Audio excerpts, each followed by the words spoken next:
कहानी का नाम है फिर कब मिलोगी। मशाल जल्दी जल्दी मैगी खाते हुए घड़ी की तरफ देख रहा था। वो आज फिर लेट हो गया ऑफिस के लिए। कबीना बॉस फिर से झाड़ेगा। ये डिम्पी को भी मायके अभी जाना था। वो बुदबुदाते हुए घर में ताला लगाकर बाइक से ऑफिस के लिए निकल पड़ा। घर से 8 किलोमीटर दूर ऑफिस था। बीच में थोड़ा सन्नाटा भी है। हरी वादियों से घिरा हुआ बहुत ही सुंदर जंगल। मशाल ऑफिस का टेंशन भूल कर गुनगुनाने लगा। इस हंसी वादियों में दिल मेरा खो गया। पहले अपना हुआ करता था, अब किसी का हो गया। अचानक उसने जोर से ब्रेक लगाई। उसे बहुत गुस्सा आया उस लड़की पर जो सामने खड़ी थी। अपना स्कूटी लेकर उसे रुकने के लिए हाथ हिला रही थी। वो बाइक साइड कर क्रोधित होकर बोला, आपको कुछ समझ में नहीं आ रहा है क्या? इस तरह के रास्ते के बीच कोई खड़ा होता है क्या? खुद की जान लोगी और दूसरों को भी जान ले लोगी। लड़की झट से बोली, नहीं नहीं, ऐसा नहीं। मैं किसी की जान नहीं ले सकती। मैं तो खुद ही बहुत परेशान हूँ। बहुत देर से स्कूटी ठीक करने की कोशिश कर रही हूँ, मगर स्टार्ट ही नहीं हो रही है। प्लीज़ आप मेरी मदद कीजिए। मशाल मन ही मन खींच उठा। एक जो मूड अच्छा हुआ वो भी ये महारानी ने खराब कर दी और ऊपर से मदद मांग रही है। फिर भी खुद को कंट्रोल कर पूछा, जी ज़रूर, क्या मदद कर सकता हूँ? ऐसे कहते हुए लड़की की तरफ देखा तो देखते ही रह गया। भला की खूबसूरत है उसकी दोनों आंखें। फिर सर झटक उसकी तरफ देखने लगा। लड़की बोली, जी ज़रा मेरी स्कूटी देख दीजिए, क्यों नहीं स्टार्ट हो रही है? मशाल झुककर स्कूटी का क्लच, गियर सब देखा। सब ठीक था, मगर स्टार्ट नहीं हो रही है। वो बोला, सब तो ठीक है, मगर क्यों नहीं स्टार्ट हो रहा है? समझ में नहीं आ रहा है। और यहाँ दूर दूर तक कोई मैकेनिक भी नहीं है। लाल दुपट्टा से अपने चेहरे के पसीने पोंछते हुए बोली, आप प्लीज़ मुझे शहर के करीब छोड़ देते, वहाँ से मेरा ऑटो पकड़कर ऑफिस चली जाऊंगी। बाद में मैं पापा को फ़ोन कर दूंगी, वो मैकेनिक के साथ आकर स्कूटी ले जाएंगे। अभी मुझे जाना बहुत ज़रूरी है, ऑफिस में मीटिंग है। मशाल हाँ सर से ही हामी भर दी और अपना बाइक स्टार्ट कर दिया। पीछे बैठी लड़की खुद ही बताने लगी, उसका नाम रेशमा है। एमबीए कर देहरादून में जॉनसन एंड थॉमसन कंपनी में एग्जीक्यूटिव है। मशाल बोला, अरे ये कंपनी तो मेरे ऑफिस के बगल में ही है। उसने ऑफिस का नाम बोला। वो बोली, ये तो बहुत बड़ी कंपनी है। बाइक चलाते उसने महसूस किया लड़की के हाथ का भार ज़्यादा है जो उसके कंधे पर रखा है। मशाल मन ही मन सोचने लगा, पहाड़ी लड़की है, खाते पीर के घर की होगी। अब वो शहर पहुंच गए थे। रेशमा बोली, आप मुझे यहीं उतार दीजिए। मशाल ने हंसकर बोला, ए आप मत करो, मुझे मैशाल कर कर बुलाओ। अब मैं रेशमा तुम्हें तुम्हारे ऑफिस के पास छोड़ूंगा। रेशमा मुस्कुराकर बोली, ओके मशाल। ये हुई ना बात कहकर मशाल तेजी से बाइक चलाने लगा। रेशमा के ऑफिस के नीचे उतारकर मशाल ने बाइक स्टार्ट करते हुए पूछा, फिर कब मिलोगी? एक घर घराता आवाज सुनाई दिया, बहुत जल्द। अचानक मशाल मुड़कर रेशमा की तरफ देखा। पूरा जला हुआ चेहरा, सुर्ख लाल आंख उसकी तरफ देख रहा है और वही मूर्छित होकर गिर गया। थोड़ी देर बाद उसे होश आया तो देखा वो हॉस्पिटल में है। उसके एक पैर में और बाएं हाथ में प्लास्टर है। सामने उसका दोस्त सौरभ और कुछ ऑफिस के कलीग खड़े थे।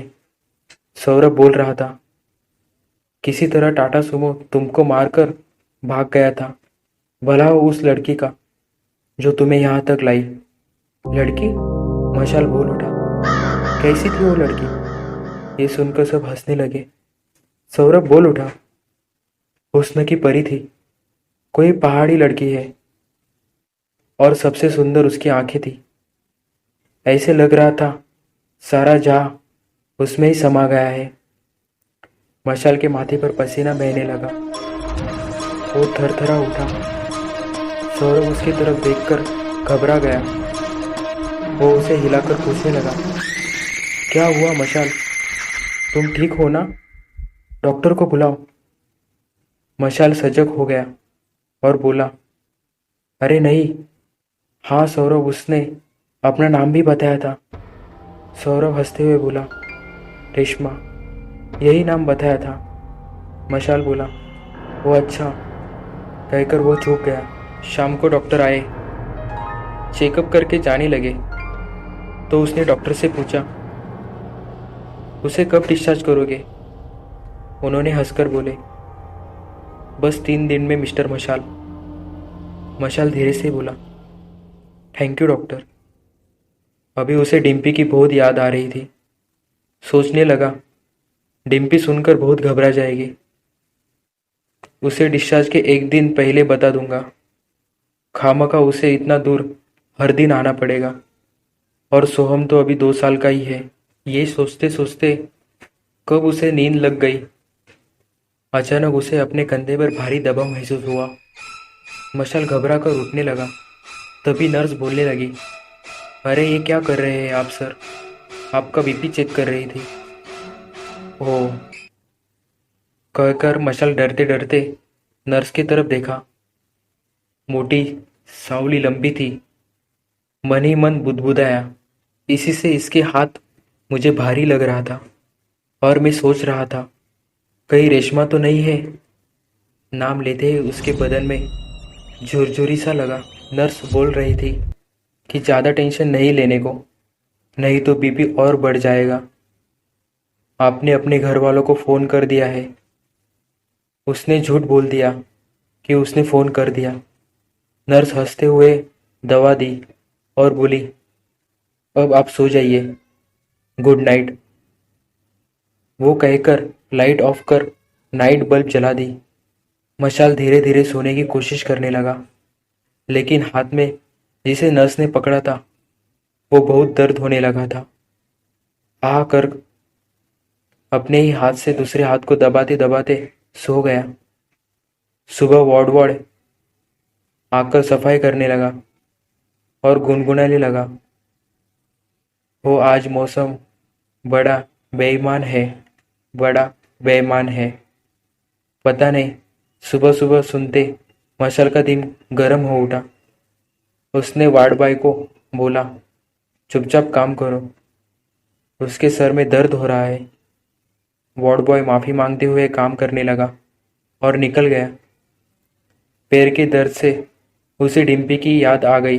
जब उसे गुप्त रूप से डॉक्टर को पैसे देकर पता किया कि घर में बेटी है, तो उसने डिम्पी को एबॉर्शन करवाने को कहा।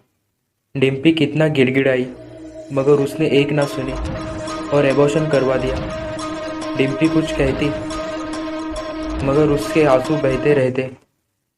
और एक दिन वो बोली कि कुछ दिन मैं मायके जाकर आती हूँ। वो भी सोचने लगा, कुछ दिन रहकर आएगी तो मन ठीक हो जाएगा। अच्छा, अब एक दिन बाकी है डिम्पी के आने में। उससे जी भरकर प्यार करूँगा। सौरभ आया, कुछ फल लेकर। साथ में कुछ और भी दोस्त थे। सब बोले, चल अब 3 महीने मस्ती करो बीबी के साथ, सेवा करवाओ।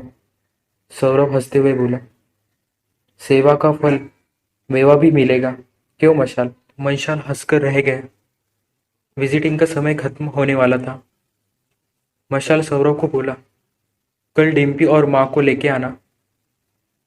सौरभ हंसकर बोला, तुम फिक्र मत करो, मैं जरूर ले आऊँगा।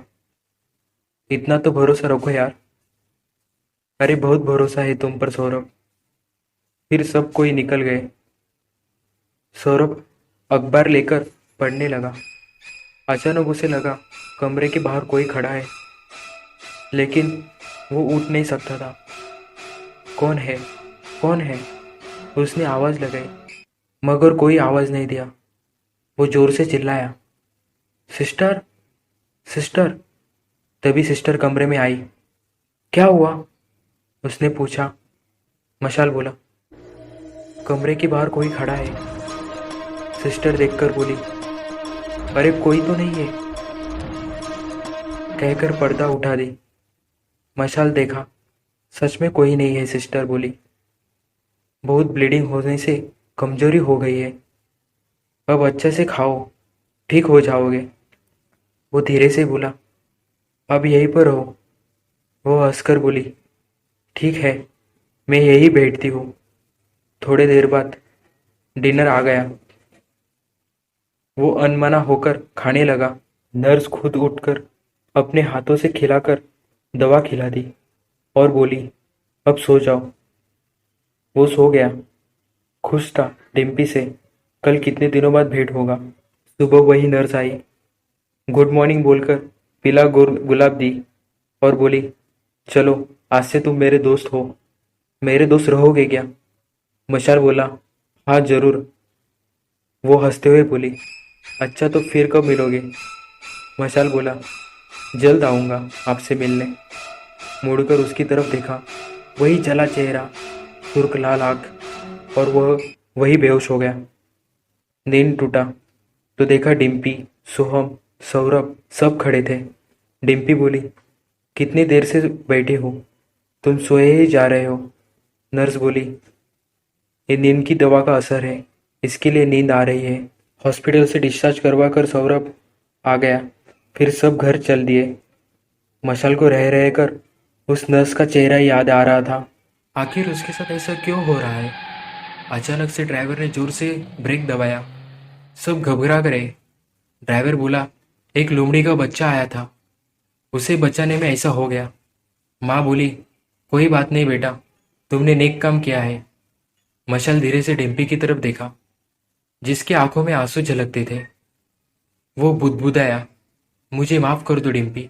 घर पहुंचकर मशाल को दोनों तरफ से पकड़कर बिस्तर पर सुला दिया गया।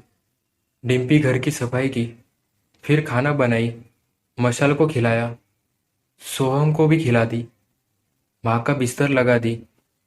सोहम दादी के पास ही सो गया। सब काम निपटाकर डिम्पी बगल में सोकर उसका केश सहलाने लगी। सहलाते सहलाते मशाल को लगा डिम्पी का हाथ भारी होते जा रहा है। वो घबरा गया, गला सूखने लगा। उसने धीरे से बोला, डिम्पी, और उसकी तरफ देखा, वही जला चेहरा, सुर्ख आंखें। उसके मुंह से निकल गया, कौन हो तुम? घर घराते आवाज में बोली, मैं तुम्हारी बेटी हूँ पापा, जिसे आपने कड़ी दवा दिया मरने को, जिससे मेरे चेहरा जला, फिर आपने डॉक्टर से मेरे एक एक अंग को काट दिया। उसे जुबान तालू में सटक गया, फिर उसके आंख से आंसू बहने लगे। बोला, मुझे माफ कर दो बेटी। वो बोली, ठीक है पापा, मैं आना चाहती हूँ, फिर कब मिलोगे?